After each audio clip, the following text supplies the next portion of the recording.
નમસ્કાર, આપ જોઈ રહ્યા છો ગુજરાત તક ઇલેક્શનની પડે પડની માહિતી તમામ ખબરો પર નજર કરીશું, પરંતુ સૌ પહેલા નજર કરીએ હેડલાઇન્સ પર। ઉત્તરાયણ પહેલા જ ભાજપે વિપક્ષીઓનો પેચ કાપ્યો, ગુજરાતભરને લાગ્યો કેસરીયો રંગ, 12મીએ શપથવિધિ। ભાજપની જીત બાદ પીએમ મોદીએ લોકો અને કાર્યકરોનો વ્યક્ત કર્યો આભાર, કહ્યું યુવાનોએ અમારા કામ પર કર્યો વિશ્વાસ, ગુજરાતનો પ્રેમ છે અભૂતપૂર્વ। અમિત શાહે ટ્વીટ કરીને આમ આદમી પાર્ટી અને કોંગ્રેસ પર કર્યા પ્રહાર, એની સાથે જ ગુજરાતની જનતાનો પણ આભાર વ્યક્ત કર્યો। કોંગ્રેસનો અભેદ કિલ્લો ગણાતી બેઠક પર ભાજપની જીત, આઝાદીના 57 વર્ષ બાદ ભાજપે બોરસદ બેઠક પરથી જીત મેળવી। ભાજપના ઉમેદવાર રમણભાઈ સોલંકીએ કોંગ્રેસના ઉમેદવાર મનીષ પટેલ અને આમ આદમી પાર્ટીના ઉમેદવાર રાજેન્દ્રસિંહ પરમારને હરાવ્યા। કુતિયાણા વિધાનસભા બેઠક પર બાહુબલી નેતા કાંધલ જાડેજાની જીત, છેલ્લા 2 ટર્મથી કુતિયાણા બેઠક પરથી એનસીપીના ધારાસભ્ય રહી ચૂક્યા છે, તેઓ ફરી જંગી બહુમતીથી જીત્યા। હવે વિસ્તારથી નજર કરીએ સમાચારો પર, તો ભારતીય જનતા પાર્ટીએ ઇતિહાસ રચ્યો છે, ન ભૂતો ન ભવિષ્યથી। 156 બેઠકો ભારતીય જનતાને ગુજરાતમાં પ્રાપ્ત થઈ છે, ત્યારે હવે સૌપ્રથમ રિપોર્ટમાં જાણીએ કે ભારતીય જનતા પાર્ટીના કયા એ મેઇન હીરો છે જેમને ભારતીય જનતા પાર્ટીને અહીં સુધી પહોંચાડ્યા છે। ગુજરાત વિધાનસભાની ચૂંટણીની 182 બેઠકોનું આજે પરિણામ જાહેર થઈ ગયું છે। ભાજપનો 150+ લક્ષ્યાંક પાર પડ્યો છે। સમગ્ર રાજ્યભરમાં ભાજપના કાર્યકરો ઉજવણીના મૂડમાં છે। 89 બેઠકો માટેના 788 ઉમેદવારો અને બીજા તબક્કાની 93 બેઠકો માટે 833 ઉમેદવારો મળીને કુલ 1621 ઉમેદવારોના ભાવિનો ફેસલો થયો છે।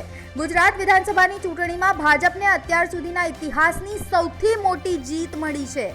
વાત જાણે એમ છે કે ભાજપ આ જીત સાથે જ 3 નવા રેકોર્ડ પોતાના નામે કરી લીધા છે। પ્રથમ, ભાજપે સૌથી વધુ બેઠકો જીતી અને તેની સાથે સૌથી વધુ વોટ શેર પણ મળ્યો। સૌથી વધુ માર્જિનથી જીતેલા ઉમેદવારો પણ ભાજપના જ છે। આ ચૂંટણીમાં ભાજપની જીતના જો કોઈ મુખ્ય ચહેરા હોય તો તેમાં નરેન્દ્ર મોદી, અમિત શાહ, જેપી નડ્ડા, ભૂપેન્દ્ર પટેલ, CR પાટીલ અને પ્રદીપસિંહ વાઘેલાનો સમાવેશ થાય છે।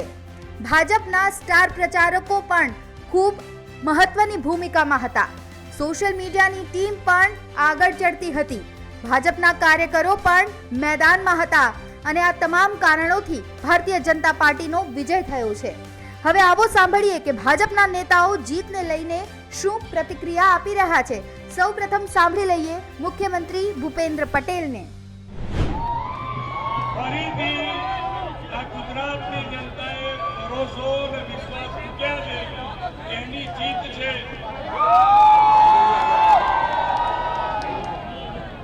કાકરોડિયા વિધાનસભામાં આ ઉમેદવારની જીત નથી, પણ આપ સૌની જીત છે।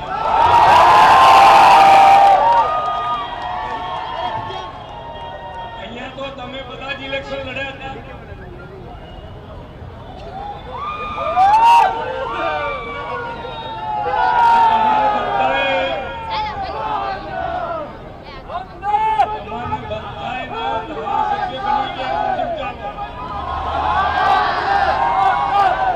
સંભળાતું નહીં, ફોન કરું તમને ઉભાડો બહુ છે।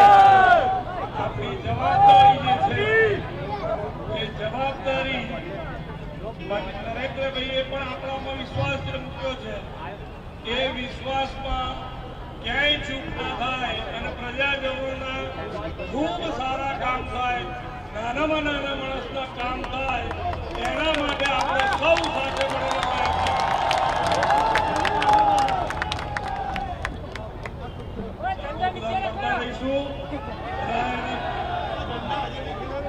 સૌ કાર્યકર્તા જે પણ છે એ બધાને ખૂબ ખૂબ અભિનંદન, દિલથી અભિનંદન।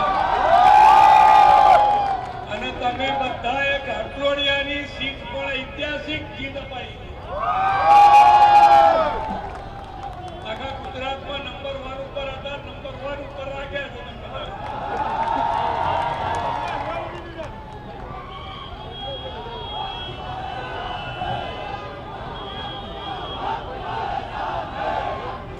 માતરમ। જ રહેવાનું છે અને સાથની જ જીત છે. આપણે બધા સાથે છીએ એની જ જીત છે.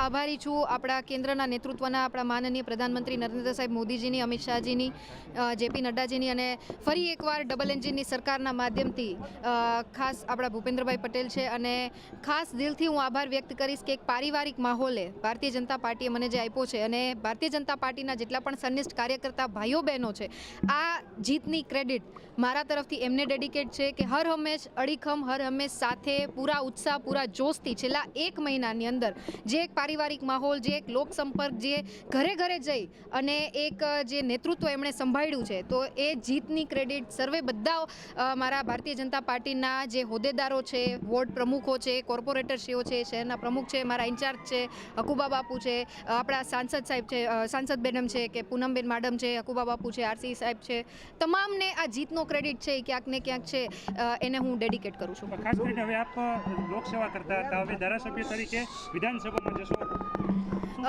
ખાસ એ ભારતીય જનતા પાર્ટીની વિચારધારા સાથે જોડાઈને ગ્રાઉન્ડ લેવલથી નાનામાં નાના પ્રશ્નો લોકોની વચ્ચે રહી ક્યાંક ને ક્યાંક જામનગર મહાનગરપાલિકાને ઉત્તરોત્તર સ્માર્ટ સિટી બનાવી શકીએ અને આ વિકાસ યાત્રામાં સૌ સાથે મળીને ડેવલપમેન્ટના જેટલા પણ મેક્સિમમ કાર્યો કરી શકીએ, લોક ઉપયોગી કાર્યો થઈ શકે, એ જ પહેલી પ્રાધાન્યતા રહેશે.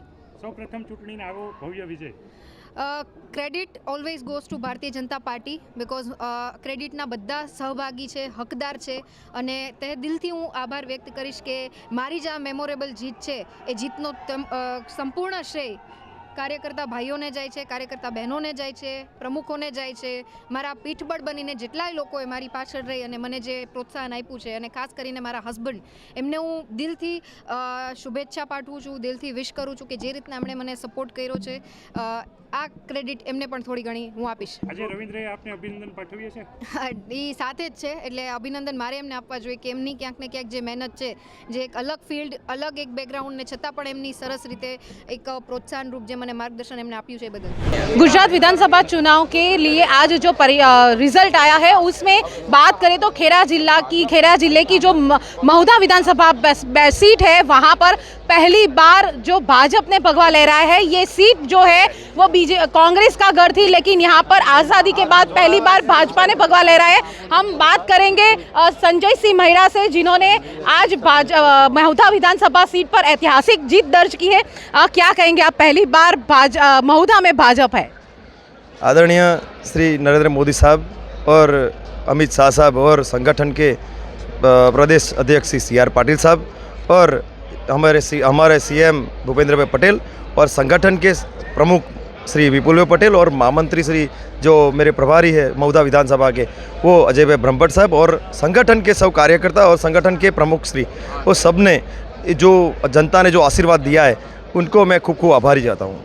जीत के बाद अब क्या महुधा विधानसभा में क्या विकास का काम, डेवलपमेंट का क्या काम होगा जो नहीं हुआ है अब तक, जिस वजह से पहली बार भाजपा ने यहाँ पर भगवा लहराया है? जो जनता ने आशीर्वाद दिया है हमको, वो आशीर्वाद वो 5 वर्ष में जो भी विकास का काम है, यानी GIDC है, यानी कोई विकास का काम जो भी है, हम 5 वर्ष में संगठन के कार्यकर्ता और सब साथ में रह के काम पूर्ण करेंगे. कितनी लीड से आप जीते हैं महुधा विधानसभा? 24,000 प्लस. महुधा विधानसभा बैठक जो पहली बार भाजपा ने भगवा लहराया है, 24,000 प्लस मतों से ये बैठक भाजपा ने जीत दर्ज की है. तब आने वाले दिनों में महुधा विधानसभा में कितना विकास होता है वो देखना रहेगा. हेताली शाह, आज तक, खेड़ा. પ્રચંડ જીતના પ્રહરી કોણ? વડાપ્રધાન નરેન્દ્ર મોદી હવે ગુજરાતની જનતાને સંબોધન કરતા શું કહી રહ્યા છે તેમની પ્રતિક્રિયા પણ આપણે સાંભળી લઈએ, કારણ કે એક બાદ એક તમામ કાર્યકર્તાઓ અને દિગ્ગજ નેતાઓની પ્રતિક્રિયા આપણે ભારતીય જનતા પાર્ટીમાંથી સાંભળી લીધી છે. હવે નજર કરીએ કે વડાપ્રધાન નરેન્દ્ર મોદી ગુજરાતની જનતાને શું સંબોધન કરી રહ્યા છે. मैं गुजरात और हिमाचल और दिल्ली और जनता का बहुत विनम्र भाव से आभार व्यक्त करता हूं. भाजपा के प्रति ये स्नेह देश के अलग अलग राज्यों के उपचुनाव में भी दिख रहा है. यूपी के रामपुर में भाजपा को जीत हासिल हुई है.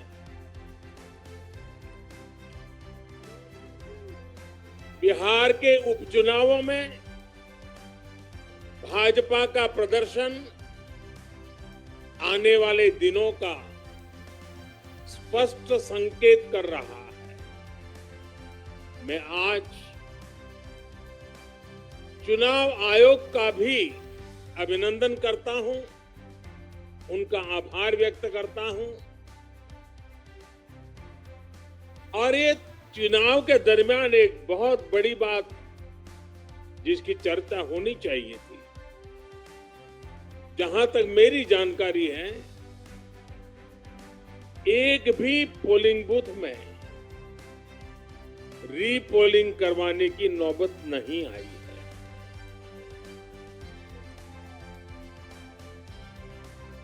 मतलब कि सुख और शांतिपूर्ण रूप से लोकतंत्र की भावनाओं को पूरी तरह लेटर एंड स्पिरिट में स्वीकार करते हुए मतदाताओं ने लोकतंत्र के उस उत्सव को बहुत बड़ी ताकत दी है. और इसके लिए भी चुनाव आयोग अभिनंदन का अधिकारी है. इस चुनाव में हिस्सा लेने वाले हर राजनीतिक कार्यकर्ता को, हर दल को भी मैं साधुवाद देता हूं.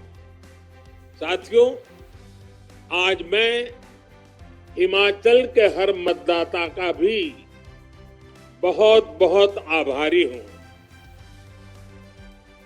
जैसे अभी नड्डा जी बता रहे थे, हिमाचल के चुनाव में 1% से भी कम अंतर से ये हार जीत का फैसला हुआ है.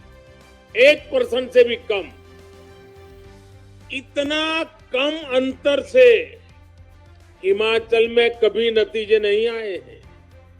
हिमाचल में हर 5 वर्ष में सरकारें बदली हैं, लेकिन हर में जब बदलाव हुआ है, कभी 5%, कभी 6%, कभी 7%. जीतने वाले और हार वाले के बीच में अंतर रहा है. इस बार 1% से भी कम. इसका मतलब है कि जनता ने भी भारतीय जनता पार्टी को विजय बनाने के लिए भरसक प्रयास किया है.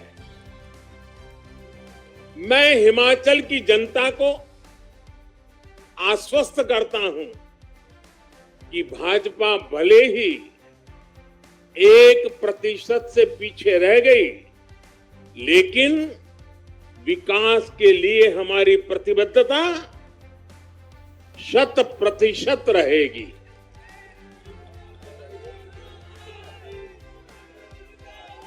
हिमाचल से जुड़े हर विषय को हम पूरी मजबूती से उठाएंगे और केंद्र सरकार के द्वारा हिमाचल की प्रगति का जो उसका हक है, उसमें भी कभी हम कमी नहीं आने देंगे. अभी जो मैंने दिल्ली का वर्णन सुना कि किस प्रकार से दिल्ली कॉरपोरेशन को विफल करने के इरादे से जनता के साथ धोखा किया गया, ये काम हम नहीं करते हैं. हम हिमाचल की प्रगति के लिए भी भारत सरकार की प्रतिबद्धता वैसी ही बनी रहेगी. साथियों, बीजेपी को मिला जन समर्थन इसलिए भी महत्वपूर्ण है क्योंकि ये ऐसे समय में आया है जब भारत अमृत काल में प्रवेश कर चुका है, ये दिखाता है कि आने वाले 25 साल सिर्फ और सिर्फ विकास की राजनीति के ही है। भाजपा को मिला जन समर्थन नए भारत की आकांक्षाओं का प्रतिबिंब है। भाजपा को मिला जन समर्थन भारत के युवाओं की युवा सोच का प्रकटीकरण है। भाजपा को मिला जन समर्थन गरीब, दलित, वंचित, पिछड़े, शोषित, आदिवासियों के सशक्तिकरण के लिए है। लोगों ने भाजपा को वोट दिया क्योंकि भाजपा का हर सुविधा को प्रत्येक गरीब, मध्यम वर्गीय परिवार तक जल्द से जल्द पहुंचाना चाहती है। लोगों ने भाजपा को वोट दिया क्योंकि भाजपा देश के हित में बड़े से बड़े और कड़े से कड़े फैसले लेने का दम रखती है। भाजपा का बढ़ता जन समर्थन ये दिखाता है कि परिवारवाद और भ्रष्टाचार के खिलाफ जन आक्रोश लगातार बढ़ रहा है। और मैं इस बात को स्वस्थ लोकतंत्र के लिए एक शुभ संकेत के रूप में देखता हूं। और साथियों, इस बार वाकई गुजरात ने तो कमाल ही कर दिया है।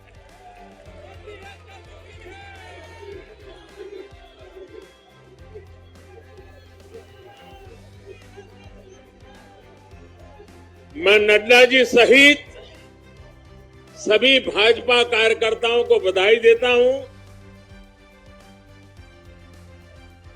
और विशेष रूप से मैं गुजरात की जनता को भी नमन करता हूं। चुनावों के दौरान मैंने गुजरात के भाई बहनों और युवाओं से कहा था कि इस बार नरेंद्र का रिकॉर्ड टूटना चाहिए। और मैंने वादा किया था कि भूपेंद्र नरेंद्र का रिकॉर्ड तोड़े, इसलिए नरेंद्र जी जान से मेहनत करेगा।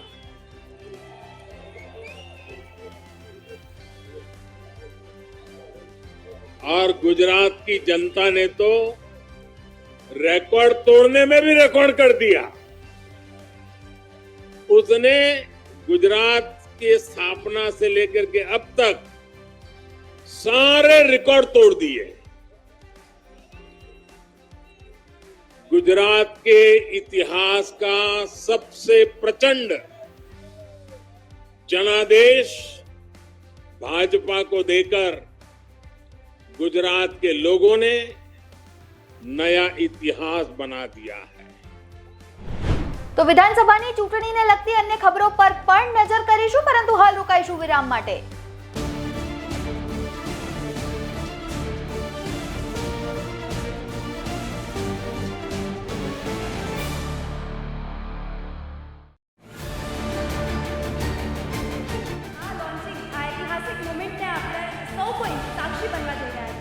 તો આરએસએસ અને જનસંઘ ભારતીય જનતા પાર્ટી જે બની એ બહુ જલ્દી ભૂતકાળ બની છે।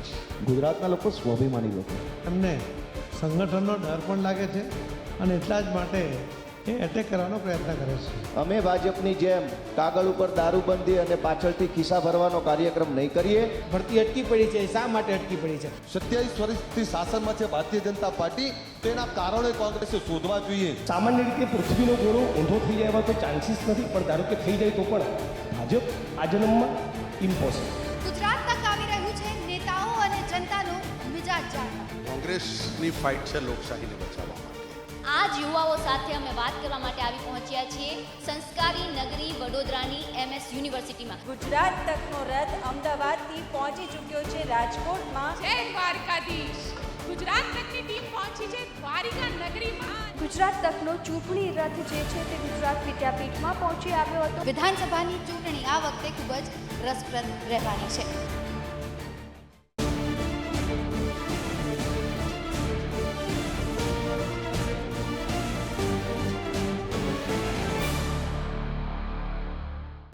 વિરામ બાદ આપનું ફરી સ્વાગત છે. આમ આદમી પાર્ટીએ પણ ગુજરાતમાં પગ પેસારો કરી નાખ્યો છે અને તેમને 5 બેઠકો પ્રાપ્ત થઈ છે. જ્યારે કોંગ્રેસની વાત કરવામાં આવે તો કોંગ્રેસે કંઈ જાજુ ઉખાડ્યું નથી અને તેમના હાથમાં આવી છે માત્ર ને માત્ર 17 બેઠકો. એવામાં હવે આમ આદમી પાર્ટીના नेताओं શું प्रतिक्रिया આવી છે તેના पर एक नजर. नमस्कार. सबसे पहले सभी आम आदमी पार्टी के कार्यकर्ताओं को, सभी देशवासियों को बहुत बहुत बधाई. आपकी आम आदमी पार्टी आज राष्ट्रीय पार्टी बन गई है. आज गुजरात चुनाव के नतीजे आ रहे हैं, काफ़ी नतीजे आ चुके हैं, काफ़ी नतीजे अभी आ रहे हैं और गुजरात के लोगों ने आम आदमी पार्टी को राष्ट्रीय पार्टी बना दिया है. जितने वोट गुजरात में आम आदमी पार्टी को मिले हैं उनके हिसाब से कानूनन अब आम आदमी पार्टी राष्ट्रीय पार्टी बन गई है. જય હિન્દ. હું આમ આદમી પ્રવક્તા રેશમા પટેલ ગુજરાતની જનતાને ખૂબ ખૂબ વંદન કરું છું. આજે ગુજરાતની જનતાએ આમ આદમી પાર્ટીને રાષ્ટ્રીય પાર્ટી બનાવવાનું જે સૌભાગ્ય આપ્યું છે એના અમે હંમેશા ઋણી રહીશું. સાથે સાથે જે 27 વર્ષનો ભારતીય જનતા પાર્ટીનો ગઢ ગણાય છે, જેનો કિલ્લો હતો, એ કિલ્લામાં અમે અમારા વિધાયકો આપી અને એ કિલ્લાને ભેદી ચોક્કસ દીધો છે અને આગળના દિવસોમાં, આગળના સમયમાં આમ આદમી પાર્ટી જ ભારતીય જનતા પાર્ટીના ભ્રષ્ટરૂપી કિલ્લાને ધ્વસ્ત કરીને બતાવશે. એ વિશ્વાસ સાથે દરેક આમ આદમી પાર્ટીના કાર્યકર્તાઓને ખૂબ ખૂબ અભિનંદન આપું છું અને આગળની લડાઈ ખૂબ જ જોશ સાથે, હિંમત સાથે આપણે ગુજરાતમાં લડીશું અને આપણે જે લોકોની સેવા કરવાનું કાર્ય કર્યું છે એ ચોક્કસ કરતા રહીશું અને વિરોધમાં બેસીને પણ આપણે આમ જનતાની સેવા કરવાનું જે સૌભાગ્ય મળ્યું છે એ ચોક્કસ રીતે આપણે નિભાવતા રહીશું. ગુજરાતની જનતા સાથે હંમેશા આમ આદમી છે. આમ આદમી મજબૂતાઈથી લડી અને સત્તા ઉપર, એના કૂટનીતિ ઉપર અને એના જે ભ્રષ્ટ કાર્યો છે એના ઉપર हमेशा आवाज उठाती रहશે. धन्यवाद. जय हिंद, जय भारत. लोगों के प्रति सेवा के लिए कटिबद्ध हूं और सब जितने भी हमें हारे हुए हैं, जीते हुए हैं, वो पूरे 5 साल सेवा में रहेंगे, इसकी गारंटी लेते हैं. और अगले ही दिन से हम 2024 और 2027 की तैयारी में जुटने वाले हैं. महंगाई है और लोगों की सेवा हमारे मेन जो मुद्दे हैं तो वो ही रहेंगे. फिर जितनी जितनी लोगों की समस्याएं आती जाएगी वो जुड़ते जाएंगे. लेकिन आप लिख कर रखना कि आज जिस तरह से भाजपा को बम्पर जीत मिली है, मैं उस सबको अभिनंदन देता हूं. उससे भी ज्यादा बम्पर जीत 2027 में आम आदमी पार्टी को मिलेगी, ये लिख कर रखना. क्यों? क्योंकि अभी तक इतनी जीत मिलती नहीं है और जब टॉप पर भगवान पहुंचाता है तो फिर टॉप से ऊपर कोई होता नहीं है, वापस गिरना होता है. इसलिए 2027 में आम आदमी पार्टी का एक एक सैनिक फिर से आएगा गुजरात में और अभी से 2027 की तैयारी शुरू करके इनसे भी ज्यादा बम्पर जीत हासिल करेंगे. गुजरात के विधानसभा चुनाव के अंदर भारतीय जनता पार्टी की बम्पर जीत हुई है, लेकिन नर्मदा जिले की जो डेडियापाड़ा विधानसभा की सीट है वहां पे आम आदमी पार्टी के नेता चैतर वसावा की जीत हुई है. हमारे साथ चैतर वसावा है, उन्हीं से बात करते हैं. खासतौर पे जो बीजेपी की इतनी जीत है, लेकिन किस मुद्दे को लेके आम आदमी पार्टी की जीत यहाँ पे हुई है? क्या मुद्दे लेके आप गए थे जिसकी वजह से इतने वोट आपको मिले हैं? देखिए, यहाँ पे हम ग्रास रूट लेवल पे काम कर रहे हैं. 8-10 साल से हम यहाँ हमारे समाज के अनेक लड़ाई हमने लड़ी है. जैसे कि यहाँ नर्मदा डैम है, उकाई डैम है, उसके विस्थापित लोगों को आज पूर्ति सुविधाएं नहीं मिली, उसके बारे में हमने आंदोलन किया था. स्टैच्यू ऑफ यूनिटी 3000 करोड़ की बनाई गई है, लेकिन 2 किलोमीटर के लोगों को आज खाने के लिए तरस खाना 2 टंग का खाना नहीं मिल रहा है. साथ में इतने बड़े बांध है, फिर भी पीने पानी के लिए लोग तरस रहे। ऐसे ही अनेक प्रोजेक्ट हमारे विस्तार में आते हैं। हम सरकार के लिए को रिक्वेस्ट करते हैं, हमको जल जंगल और ज़मीन के साथ हमको जीने दो। हम प्रकृति के साथ जीने वाले लोग हैं। हमको कॉरिडोर के नाम से, अनेक प्रोजेक्ट के नाम से हम यहाँ लाते हैं, उसका हमको कुछ फ़ायदा नहीं हो रहा है। खास तौर पे आप जो जीते यहाँ पे, तो अरविंद केजरीवाल जी ने भी यहाँ पे रैली की थी, तो आपके सामने कांग्रेस और बीजेपी थी, और बीजेपी के भी गृह मंत्री की रैली हुई थी। तो आपकी जीत है, उसका श्रेय आप किसको देते हैं, और कौन से मुद्दे हैं जिसको लेके आप आगे की राजनीति आप करेंगे? यहाँ के लोग वो हमारे एसटी जाति के प्रमाण पत्र के बारे में हो, रोजगारी के बारे में हो, आरोग्य के बारे में हो और शिक्षा के बारे में अनेक मुद्दे हैं यहाँ पे। और हमारे ज़्यादा विशेष करके हमारे आदिवासी समाज की जो जड़ जंगल ज़मीन है, वहाँ पे आज मूडीपतियों का अतिक्रमण हो रहा है। मूडीपति लोग आ रहे हैं, ज़मीन छीन रहे हैं, कॉरिडोर बना रहे हैं, उसके खिलाफ हम लड़ाई लड़ रहे हैं। आने वाले समय में भी लोगों ने हमको इतना बड़ा भरोसा दिया है, तो आने वाले समय में भी पूरे गुजरात के लोगों को साथ में रख के हमारा इलाका जो प्रकृति का संपादन है वो पूरा संभालेंगे। और हम गवर्नमेंट से अनुसूचित 5 लागू करवाने की बात रखेंगे, पैसा एक्ट लागू करवाने की बात रखेंगे, और यहाँ की ग्राम सभाएँ हैं उनको सर्वोपरि सत्ता दी जाए, उसके बारे में विधानसभा में हमारी आवाज़ बुलंद करेंगे।